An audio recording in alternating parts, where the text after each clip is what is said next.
Bom, continuando, então, no estudo de hoje, nós iremos estudar agora Êxodo capítulo 12, a partir do versículo 1. Eu vou citar aqui alguns versículos, vocês vão me acompanhando aí na tela, né?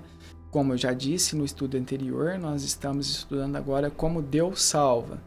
Como é que Deus salva uma pessoa que está perdida, separada de Deus, através de arrependimento e fé no substituto. Ou seja, Deus salva através de substituição. Alguém vai ter que pagar a dívida. Estamos falando aqui de quem? Do Senhor Jesus. Ele é de fato o Messias, o Cordeiro de Deus, o prometido. Ele é o nosso substituto. Se, claro, nos arrependermos e crermos de verdade, de forma autêntica, saber que o Senhor Jesus Cristo morreu por nós e foi até a cruz para pagar a nossa dívida, saber disso é uma coisa. Tomar posse, se apropriar de salvação é outra totalmente diferente. É o que nós iremos estudar no estudo de hoje aqui. Vou dar aqui alguns detalhes, né? A gente vai estudar aqui alguns versículos e a gente está falando aqui, através desses vídeos, como Deus salva, né? Uma pessoa. Então, Êxodo, né, capítulo 12, a partir do versículo 11, aqui Deus vai estabelecer aqui uma maneira, uma forma para que os primogênitos, né, do povo de Israel não viesse a ser morto por Deus. Deus vai estabelecer aqui uma maneira, uma forma para poupar a vida dos primogênitos aqui. Vou dar aqui então um pano de fundo, né? A gente vai entender o que está acontecendo aqui. Para a gente entender aqui Êxodo capítulo 12, a gente vai ter que voltar lá em Gênesis capítulo 12. Ali que Deus, né, começa a falar e conversar com uma pessoa, né, um homem chamado Abrão. E a história começa dele ali para frente. Então eu vou dar um pano de fundo, um resumo, né, de Gênesis capítulo 12 até Êxodo capítulo 12 aqui, certo? Um pano de fundo para você, né, que está me assistindo. Se você quiser ver maiores detalhes, né, ver a história, tudo o que aconteceu ali de forma bem detalhada, então leia, né, a tua Bíblia de Gênesis 12 a Êxodo 12. Você vai pegar todos os detalhes. Mas o que está acontecendo aqui é o seguinte: Deus, ele conversa, né, faz uma promessa para um homem chamado Abrão. Deus fala que ia fazer dele, né, uma grande nação. E assim Deus o fez mesmo. Abraão teve um filho chamado Isaque. Isaque teve um filho chamado Jacó. E Jacó teve 12 filhos. Desses 12 filhos, ele teve um filho chamado José. José, ele foi vendido pelos irmãos mais velhos. E este homem, ou este filho, ele foi parar lá no Egito. E lá no Egito, este filho que foi vendido, né, por um escravo, né, como escravo, ele se torna lá governador daquele país, né, do Egito. José, ele se tornou amigo, né, de Faraó. É fascinante a história, né? Eu estou dando aqui um resumão mesmo, mas a história de José, né, muito bonita, né? Ele foi parar lá no Egito, se torna amigo de Faraó. A família de José, né, depois de anos mais tarde, foi viver lá juntamente com ele, né, numa região chamada Gósen, dentro do Egito. A família, eles desceram, né, para o Egito, aproximadamente aí 70 pessoas, certo? José já estava lá, eles eram todos amigos, né, de Faraó, tiveram ali dias felizes. Mas o que ocorre? Passado alguns anos, né, para ser mais exato aí, aproximadamente 400 anos, o que acontece? Esse povo, né, que eram lá aproximadamente 70 pessoas, eles foram se multiplicando, estão lá agora aproximadamente 2 milhões de pessoas. E o que ocorre lá? Eles começam a ser escravizados por quem? Por Faraó. Lembra daquele Faraó que era amigo de José e de toda a sua família? Eles eram amigos, mas o que acontece? Se foram passando anos e mais anos e mais anos, até que surge, né, um governador, né, uma pessoa, né, Faraó no caso, né, descendente daquele primeiro faraó, e o que ocorre? Este faraó, ele pega e pensa consigo mesmo. Temos aqui dentro de nossa nação aproximadamente aí 2 milhões de pessoas. Antes que este povo, né, se una com pessoas ou com uma nação vizinha e faça uma coisa esperta conosco, eu vou fazer uma coisa esperta para com eles. E Faraó, ele escraviza esse povo, né, faz eles trabalhar de forma dura, severa ali para ele. Então esse povo, eles começam a ser escravizados. E eles tiveram ali agora, né, estão tendo dias terríveis, dias de escravidão mesmo, trabalho duro, trabalho forçado. Eles pegam e clamam a Deus, ao Deus único e verdadeiro, o Deus de Abraão, Isaac e Jacó. Eles clamam a ele pedindo ali por socorro, por misericórdia. E Deus ouve a oração desse povo. E Deus, então, ele estabelece ou escolhe, vamos dizer assim, alguém para tirar aquele povo da escravidão do Egito. Este homem foi chamado, ou se chamava Moisés. Moisés foi um instrumento na mão de Deus, Moisés e Arão, né, seu irmão, para tirar o povo da escravidão do Egito. Deus, ele começa a enviar pragas para aquela nação, né, para o povo egípcio. Então Deus, por meio de Moisés, né, Moisés se aproximou de Faraó e falou: deixa o povo ir, senão, né, Deus vai ferir a nação, né, o povo, com praga. E o que aconteceu? O Faraó, ele endureceu o coração e não deixava o povo ir, falando assim: eu não conheço o Senhor, né, tão pouco deixarei ir Israel, ou deixarei ir ao povo, a nação, não conheço o Senhor, né? Então Deus pega e fere o Egito com a primeira praga, né? As águas se tornam em sangues. Depois a gente vê Deus ferindo, né, aquela nação com a segunda praga, né, que foi rãs em toda a região, né? Depois terceira, piolhos, a quarta, moscas, a quinta, pestes nos animais, a sexta, úlceras, né? A sétima praga foi chuvas de pedras, a oitava, né, uma nuvem lá de gafanhotos, a nona praga, trevas, e por fim Deus anuncia a 10ª praga no capítulo 11, né? Lá diz o seguinte, aqui Deus vai anunciar, né, a 10ª praga. Lá diz: Moisés disse: assim diz o Senhor, cerca da meia-noite passarei pelo meio do Egito, e todo primogênito na terra do Egito morrerá, desde o primogênito de Faraó que se assenta no seu trono, até o primogênito da serva que está junto a Amó, a todo primogênito dos animais. Haverá grande clamor em toda a terra do Egito, qual nunca houve e nem haverá jamais. Porém, contra nenhum dos filhos de Israel, desde os homens até os animais, nem ainda nenhum cão rosnará, para que saibais que o Senhor fez distinção entre os egípcios e os israelitas. Então Deus está anunciando a 10ª praga. Ele está dizendo: vou ferir todo o primogênito da terra do Egito. E ele vai estabelecer aqui uma maneira, uma forma para poupar o povo, né, de Israel, ao povo ao qual Deus escolheu desde a fundação do mundo. Vamos lá então para Êxodo capítulo 12, versículo 1 agora. Então acompanhe comigo aí, eu vou explicando, né? A gente vai ler aqui alguns versículos. Versículo 1 diz: disse o Senhor a Moisés e Arão na terra do Egito: este mês vos será o principal dos meses, será o primeiro mês do ano. Falai a toda a congregação de Israel, dizendo: aos 10 desse mês, cada um tomará para si um cordeiro, segundo a casa dos seus pais, um cordeiro para cada família. Versículo 5. O cordeiro será sem defeito, macho de 1 ano. Podereis tomar um cordeiro ou um cabrito, e o guardareis até o 14º dia deste mês. E todo o ajuntamento da congregação de Israel o imolará no crepúsculo da tarde.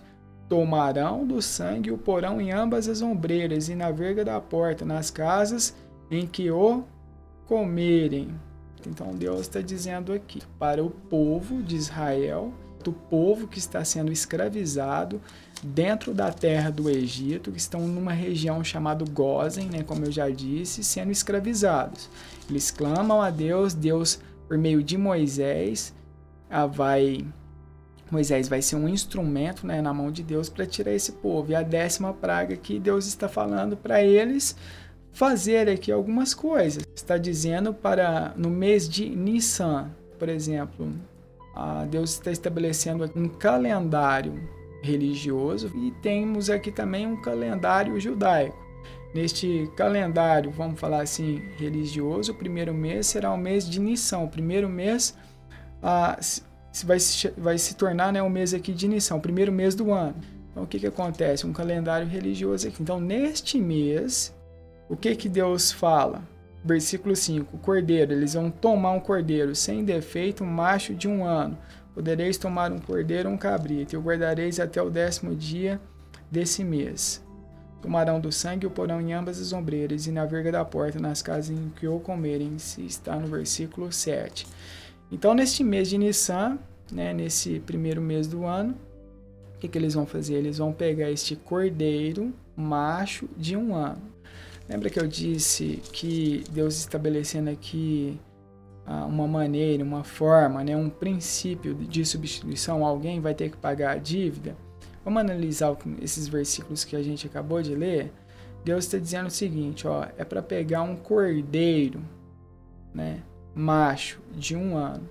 Quando nós lemos, por exemplo, o Novo Testamento, João Batista, né, Senhor Jesus Cristo, se aproximando para ser batizado por João Batista. João Batista olha para o Senhor Jesus Cristo. Quais são as palavras que ele fala? Eis aí o Cordeiro de Deus que tira o pecado do mundo. E aqui em Êxodo, capítulo 12, Deus está dizendo para tomar o quê? De um cabrito, de um cordeiro, um animal aqui. Este animal, ele tinha que ser o quê? Macho. Senhor Jesus Cristo, um homem, um varão, um homem. Este cordeiro, ele tinha que ser sem defeito. Ele não podia apresentar defeito nenhum. Quando nós lemos os evangelhos, né, Mateus, Marcos, Lucas e João, nós vemos o que ele, um nascimento, ministério, morte e ressurreição ao 3º dia de quem? Do Senhor Jesus Cristo. Nós vemos que ele não erra, não peca, não falha em absolutamente nada. A todo tempo ele foi o que? Provado pelos religiosos, tentado por Satanás. A todo momento ele era colocado à prova. E o que a palavra de Deus fala, né, que nenhum dolo, nenhuma mancha, né, nada. O Senhor Jesus Cristo errou nada, né? Deus o Filho, perfeito, sem erro, sem mancha, puro, excelente, inatingível.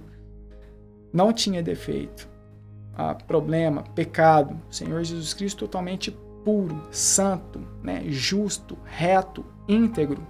E este cordeiro aqui em Êxodo, capítulo 12, ele tinha que ser sem defeito. Eles eram para pegar deste cordeiro no 10º dia desse mês de Nissan, né, primeiro mês do ano. E o que acontece? Ele tinha que ser observado até o 14º dia. Temos aí 4 dias. Por que era para ser observado? Se caso esse animal apresentasse algum defeito, algum, né, problema, que aquela família tinha que fazer? Substituí-lo por um cordeiro perfeito, sem mancha. Ou seja, esse cordeiro ele foi observado por 4 dias. Quando lemos sobre o ministério, sobre a pessoa do Senhor Jesus Cristo, nós vemos que ele foi batizado, né, por João Batista ali, ele tinha 30 anos, e o seu ministério foi até 33 anos e meio, quase 4 anos. Ele também foi observado, provado, tentado. E aqui nós estamos vendo, né, praticamente a mesma coisa, né? Este cordeiro sendo observado. Este cordeiro, ele tinha que ser imolado no crepúsculo da tarde. Ou seja, ele foi morto, né, imolado. Houve ali derramamento de sangue no crepúsculo da tarde. Ou seja, à tarde, E o Senhor Jesus Cristo, quando nós lemos também os evangelhos, nós vemos que ele foi imolado, ou seja, né, morto, crucificado, castigado no crepúsculo da tarde. Ele morreu, né, se entregou, né, imolado aqui, né, entre aspas. No caso do Senhor Jesus Cristo, ele sim, né, derramou sangue de alto a baixo. E no caso aqui, o cordeiro sendo imolado, ele estava havendo ali também o que? Derramamento de sangue.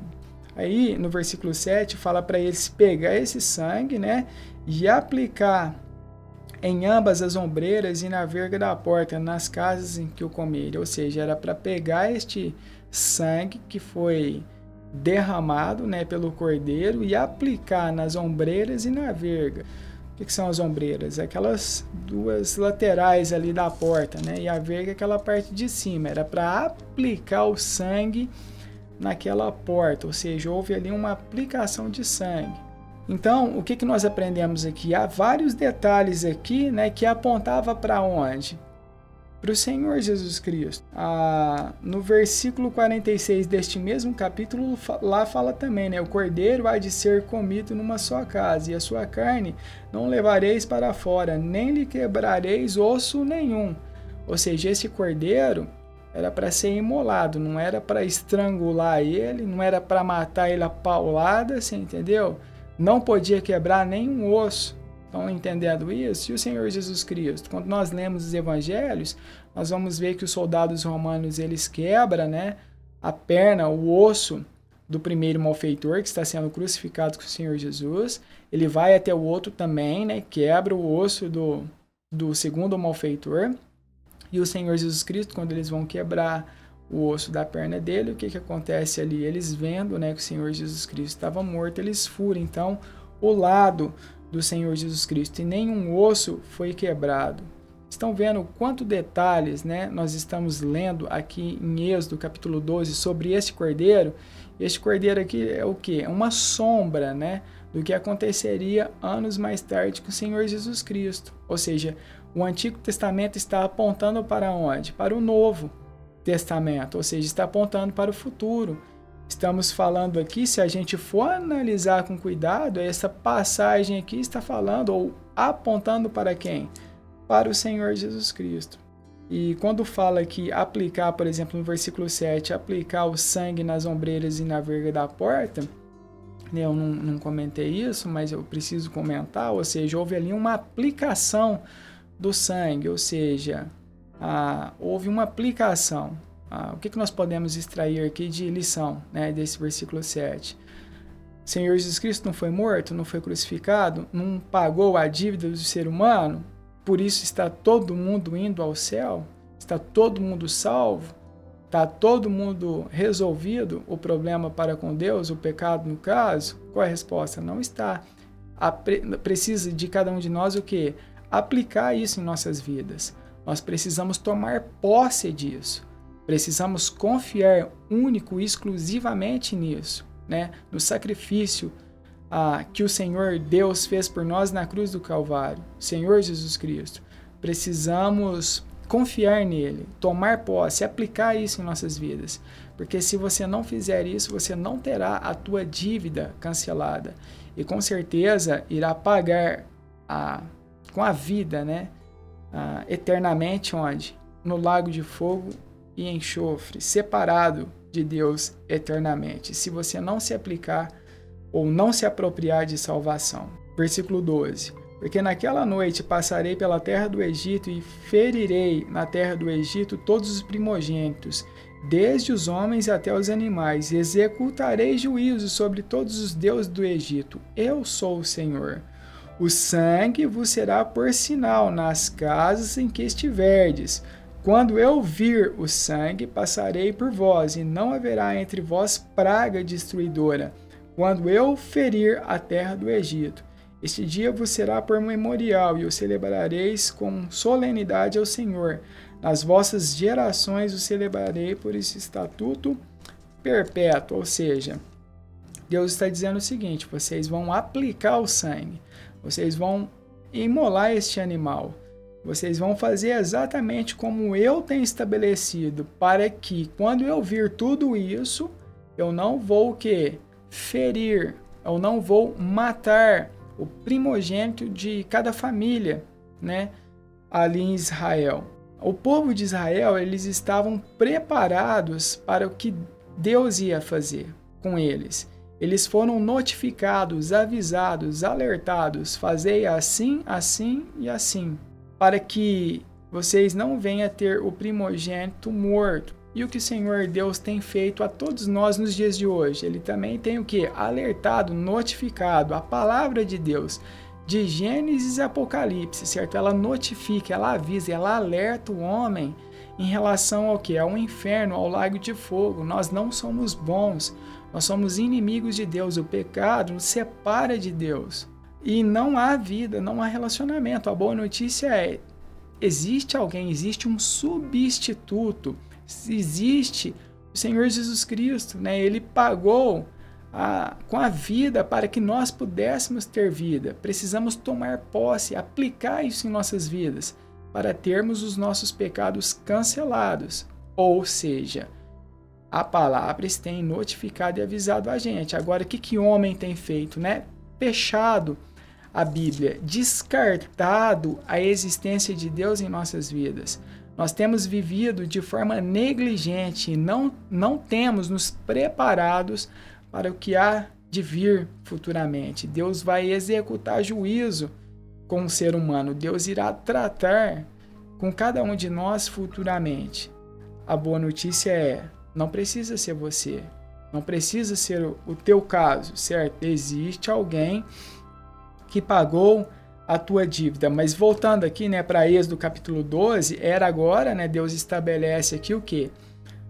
Era para todo ano, né, ano após ano, o povo de Israel, né, o judeu, fazer isso ano após ano, né, apresentar a Deus esses sacrifícios por estatuto perpétuo, ou seja, continuamente era para eles estar matando este cordeiro, este animal.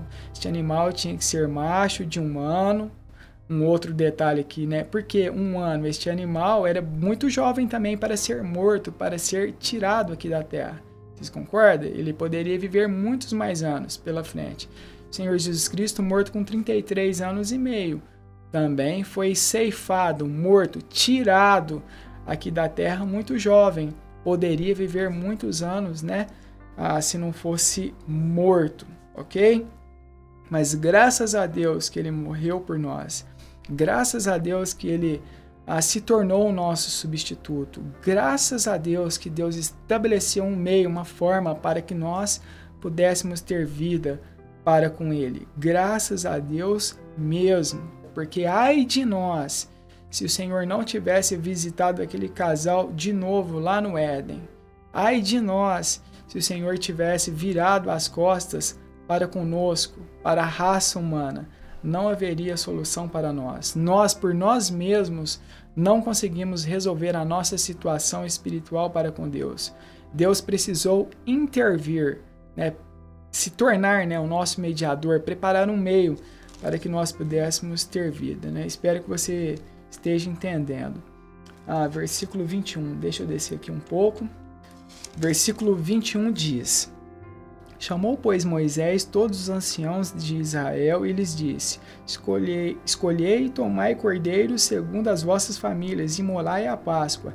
Tomai um molho de sopo, molhai no sangue que estiver na bacia, e marcai a verga da porta e as ombreiras com o sangue que estiver na bacia. Nenhum de vós saia da porta de sua casa até pela manhã, porque o Senhor passará para ferir os egípcios. Quando eu vir, porém, o sangue na verga da porta e nas ombreiras, passará o Senhor aquela porta, e não permitirá o destruidor que entre em vossas casas para vos ferir. Então, o que era para eles fazer? Pegar o cordeiro, macho, de 1 ano, imolar no crepúsculo da tarde, pegar esse cordeiro no 10º dia, observar até o 14º dia, e imolar este animal, aplicar o sangue na verga e na ombreira da porta, aplicar, para que quando Deus for ferir os egípcios, quando eles vêem, né, este cordeiro, né, essa marca, este sinal, Deus passará por vós, ou seja, passará por cima e não vai ferir quem? O povo de Israel, porque existe ali o que? Um cordeiro, alguém se tornou o substituto daquele primogênito ali. Então temos aqui em Êxodo capítulo 12 a instituição da Páscoa. Agora lendo Êxodo capítulo 12, vendo o que está sendo estabelecido aqui, pergunto para você que está me assistindo, o que isso tem a ver com ovo de chocolate, coelhinho da Páscoa? Não tem nada a ver. Veja como o homem, né, distorce as coisas e vai mudando, né? Não tem nada a ver aqui. Deus está estabelecendo aqui o quê? Há uma maneira, uma forma para que o primogênito do povo de Israel não viesse ser morto. Isso não tem nada a ver com um ovo de chocolate. Agora, depois de entendido, né, Êxodo capítulo 12, nós vemos aqui então este animal, este cordeiro sendo morto, imolado. Vamos supor, se eles tivessem pegado uma fêmea e não um macho? Se eles tivessem pegado não de 1 ano ou de 5 anos, né? Aí se tivesse quebrado, né, a perna ou o pescoço desse animal, né? Derramamento de sangue não, né? Uma coisa suja, imunda, né? Não vou mexer com isso não. Vamos quebrar o pescoço dele. Melhor, né? Mais sofisticado, né? Não tem tanta sujeira. Vamos pegar uma fêmea mesmo, né? Se tivesse chegado a maneira deles e não a maneira de Deus, o que teria acontecido com o primogênito do filho de Israel? Com certeza iria o quê? Morrer. Por quê? Não fizeram do jeito que Deus determinou, estabeleceu, definiu. Isso serve para a gente nos dias de hoje. Como que a gente aplica, né? Tudo que nós estamos vendo aqui em Êxodo capítulo 12 nos dias de hoje, né? Nos dias atuais, como que a gente aplica?